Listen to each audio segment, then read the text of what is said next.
What's up everybody, once again my name is Matt and welcome back to Let's Play The Legend of Zelda Skyward Sword. In the last episode we finished up Nehru's Trial of Wisdom and got ourselves the clawshots. Now that we have these bad boys, we can go back and collect a whole lot of other things, and that's pretty much what I plan on doing in this episode. So there's a few things here in the Nehru Desert that I want to pick up, then I actually want to go back to the Faron province and grab something there. And afterwards, we might even spend some time up in the sky, so doesn't that sound like a good time? It does to me. Anyways, let's not waste too much time and get going. Like, the only things that I want to get here in the Nehru Desert are some goddess cubes, both of which I think we've seen before, but we actually lack the ability to collect them until now. So, let's start by making our way towards the very back end of the Nehru Desert, I guess you could say. Like, you might remember a while ago, we came back through this area and picked up a heart piece, but now that we do have our claw shots, we can go even further down this path, and that's basically how we're going to be reaching this first goddess cube. So, yeah, right over here, there is a giant claw shot target that we can latch onto. And like I said in the last episode, if you're familiar with the claw shots from Twilight Princess, they pretty much work identical in this game, meaning that you can latch onto one target, then use the other claw shot to either latch onto another target, or you can jump down from whatever target you're sort of already attached onto. You can also latch onto vines, or grab various different items, so yeah, pretty normal functionality for the claw shot. Like, one change that's kind of nice is that, since Skyward Sword does make, like, really good use of the motion controls, you can pretty much just point where you want to aim, so it does make it a little bit faster to, you know, aim and point where you want to go with the claw shot, so that's kind of nice. Anyways, though, here is our first goddess cube that I want to grab, so let's hit this one with a Skyward Strike and send it back up to the sky, where hopefully we will collect it a little bit later on, maybe even in this video. Now that that first one is done, let's go and get one more, shall we? And this goddess cube is one we saw very, very early on, like way back when we first entered this part of the Nehru province. So we're pretty much going all the way back to the very beginning of the desert. And I suppose the fastest way to get back there would just be to use the temple in, like, the center to walk all the way around. Like, that's one really nice thing about having the mining facility, you know, activated, because it sort of bridges the gap between all sections of the desert. That way, you don't have to, like, go up into the sky and go back down. You can just, like, go around the temple and reach every single section. So, that's pretty nice.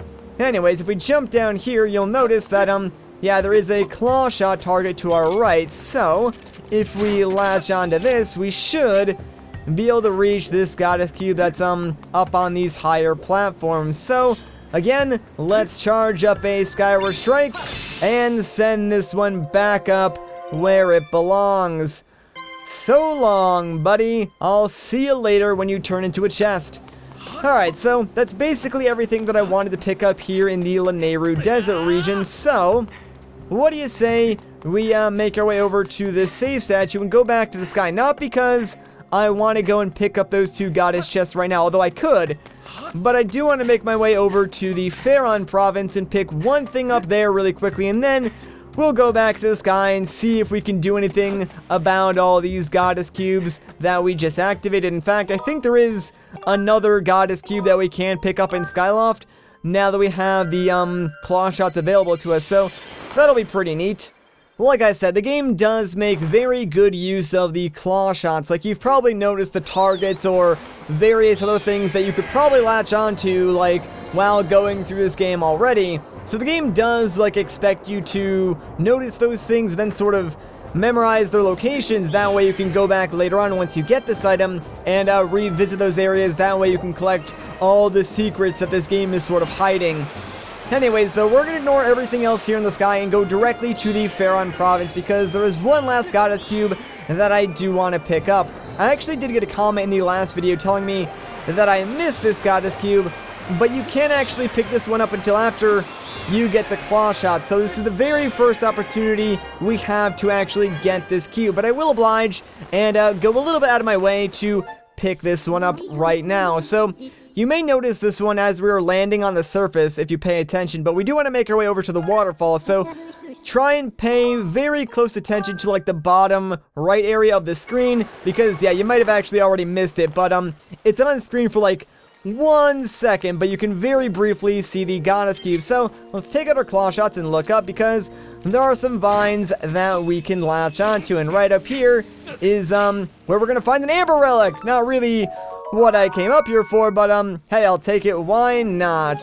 Alright, so brings us back up to 22. I think we actually had more than that before, but I spent some. Anyways, doesn't matter. Here's the goddess cube, so let's charge up a skyward strike and send that one back up to the sky. I'll be coming for you a little bit later on, buddy. Don't you worry. Anyways, before we leave, if we turn around, you might have noticed there's a shiny rock on top of that cliff, and if we send our beetle towards it, you'll quickly find out that the shiny rock is actually a golden rupee. Yeah, just sitting there waiting for you to collect it, like 300 rupees on the ground. Like, how crazy is that? And that's not a bad thing, because we were very, very low on rupees, and there are still things that I would like to buy. It's just we don't really have the money for it right now.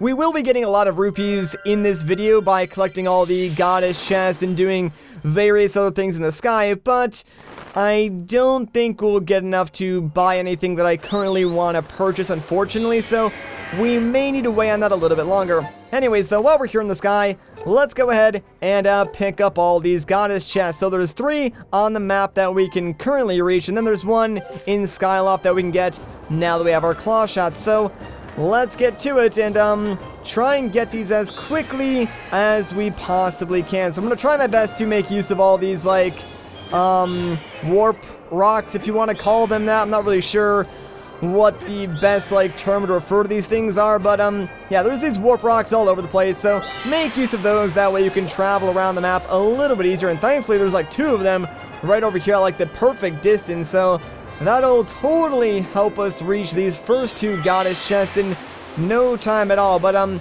yeah, this first one is right below Fun Island, so I'm gonna try and make a tricky dive here. Oh, that was actually not that good, but well, we still sort of face planted directly onto the rock, so that works for me. Anyways, let's open up this first chest and see what's inside. Got ourselves another golden rupee. So yeah, just like that, 600 rupees in only a matter of seconds. Alright, let's get out of here and make our way to the next goddess chest. And this one's actually on an island that we've already been to and actually opened up another goddess chest on. But this particular little tiny island does contain 3 total goddess chests, so we're gonna go and get the second one right away. Let's just jump down here, and to get this one, all you want to do is head over to where these vines are, and if we go right up to the edge, we can drop down and reach this little tiny, like, hidden alcove where this next goddess chest actually is. And this one contains something really, really important, so let's open it up and see what's inside.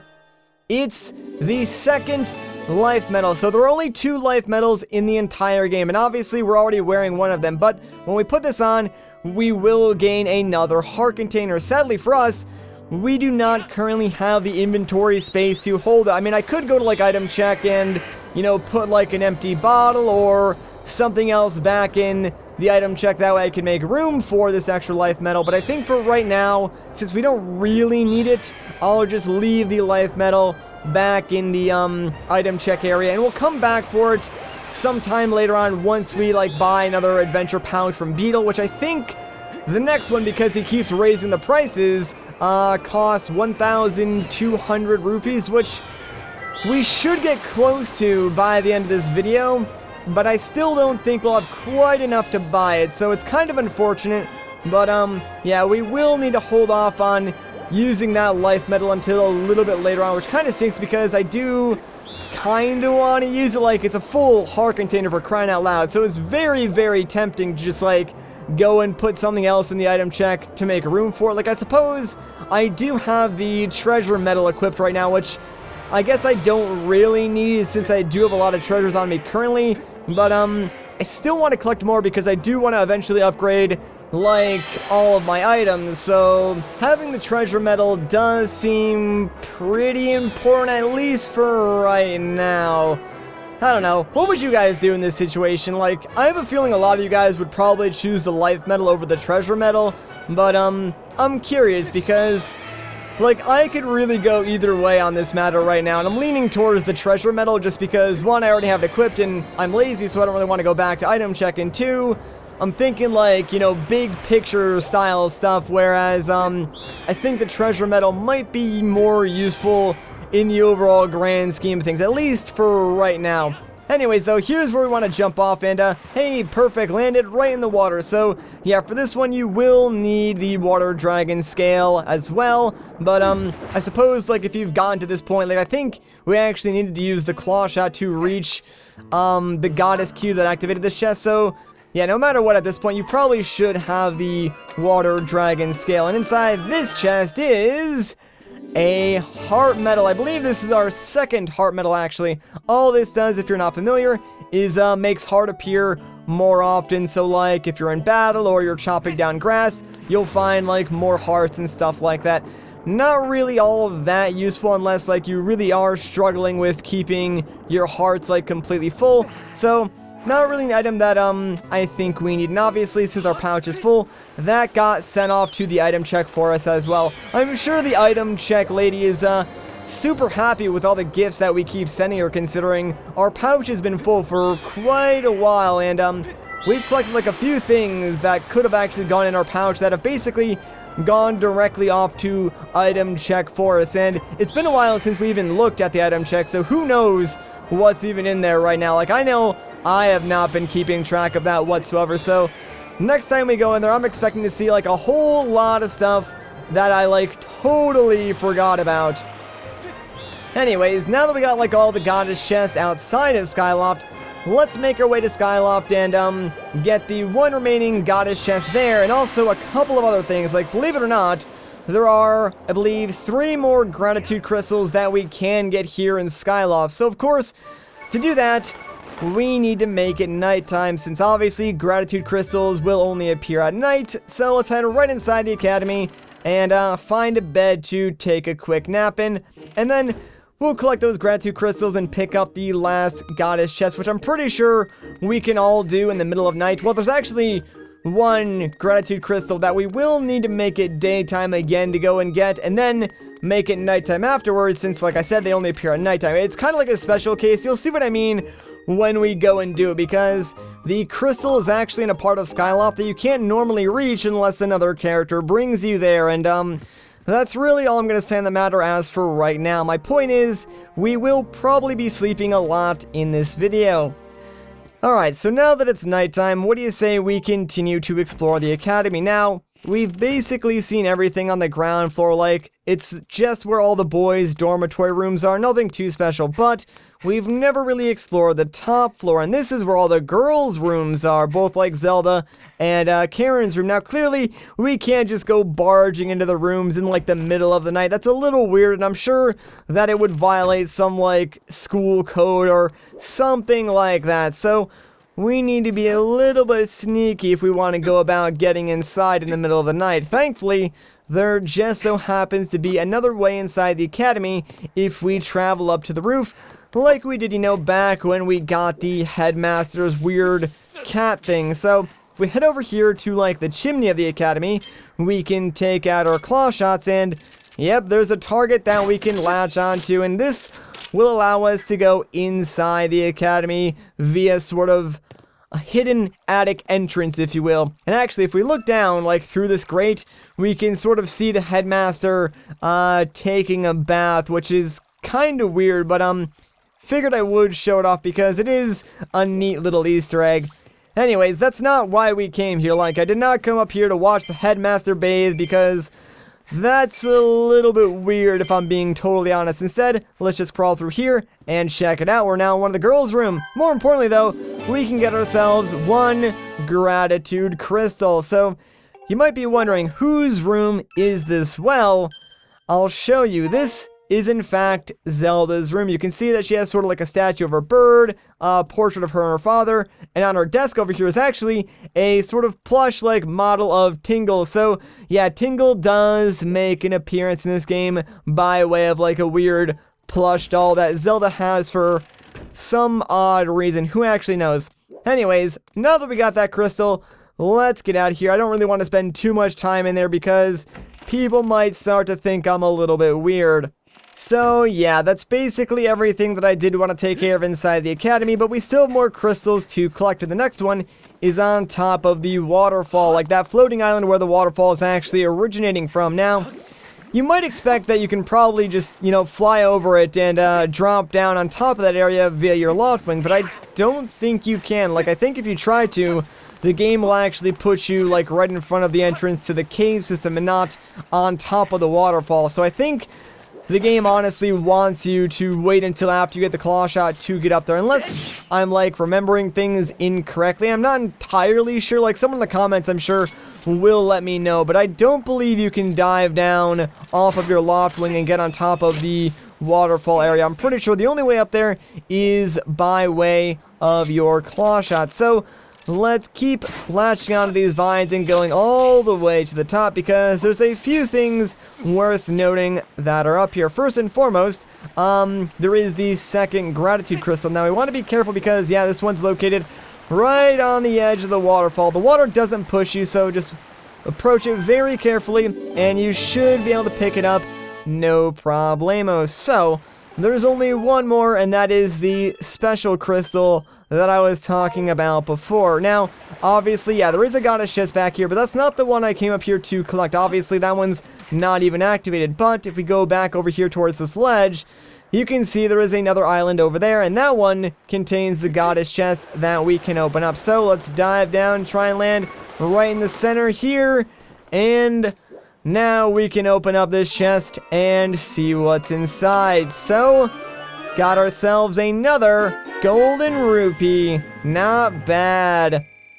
So we went from like having less than 100 rupees to having now over 1,000 rupees in just a few minutes. That's pretty stinking awesome. Sadly, yeah, we need about 200 more, I think, in order to get the adventure pouch from Beetle. So, can't really buy that right away, which is a shame, because, I do need to go and visit Beetle, but obviously, since it's nighttime, Beetle's not going to be flying around in his shop ship whatsoever. So, we need to go and find a bed and make it daytime, and I'm pretty sure this house right here has a bed inside. I hope it does, otherwise this is going to be a little bit awkward. I think this is actually Gully's house. Yeah, there he is. Alright, so, hey Gully, I'm going to borrow your bed for the night, man. Hope you don't mind. You can just, like, stand there awkwardly next to your fireplace while I sort of, relax, take a load off, and sleep in your nice, comfy bed. Now that it's daytime, though, let's go and talk to my boy Beetle. Now, like I said, I'm not really going to buy anything this time around, but have you guys ever wondered what Beetle does when he's not selling items, when he's not giving you fantastic deals on one-of-a-kind items in his fancy floating shop in the sky? I know you guys have wondered what Beetle does in his off time. Like, he's a very interesting character, right? Beetle, he probably runs, like, some 70s themed disco dance club. That's what I would think Beetle would do when he's not, selling items. Well, thankfully, Skyward Sword sort of gives us the ability to find out a little bit more about our favorite salesman. So, instead of buying anything, if we head over to this metal structure in the back, this is actually a bed. Yeah, this counts as something that you can sleep in. Kinda weird. And if we do sleep until nighttime, it gives us the unique opportunity to see Beetle after dark, if you will. Although he's not actually here. Like, obviously he's gone. All of his inventory is put away, so we can't steal anything from a shop. But, we find out where sort of Beetle stores his shop ship and, I guess where he really lives, if you want to consider that much. But the real reason why we came here is because on top of his propellers at nighttime is a gratitude crystal. So, just came here to grab that, and then we'll pretty much be on our way. But, yeah, back over there is actually another goddess chest that is not activated, so we can't get that one just yet. And there's really no point in exploring this island right now anyways, so let's head back inside and just, sleep until morning. I know that was kind of like anticlimactic. I kind of built that one up a little bit too much because we didn't really learn anything more about Beetle, but at least we did get to see where he stores his shop ship, so that was Kinda cool, I guess, right, guys? Anyways, though, in the morning, yeah, he just goes back to flying around the bazaar, and we're gonna leave, and he's not gonna get mad at us for not buying anything, even though he normally would. But, because, you know, we slept in the bed, I guess that negates the effect of him getting upset at you. Anyways, though, believe it or not, that does pretty much complete everything that I wanted to take care of in this video, so I think I'm going to end things off here. If you guys enjoyed this video, a like rating would be greatly appreciated. If you want to see more, consider subscribing. But once again, guys, my name is Matt. Thank you so much for watching, and I'll catch you in the next one.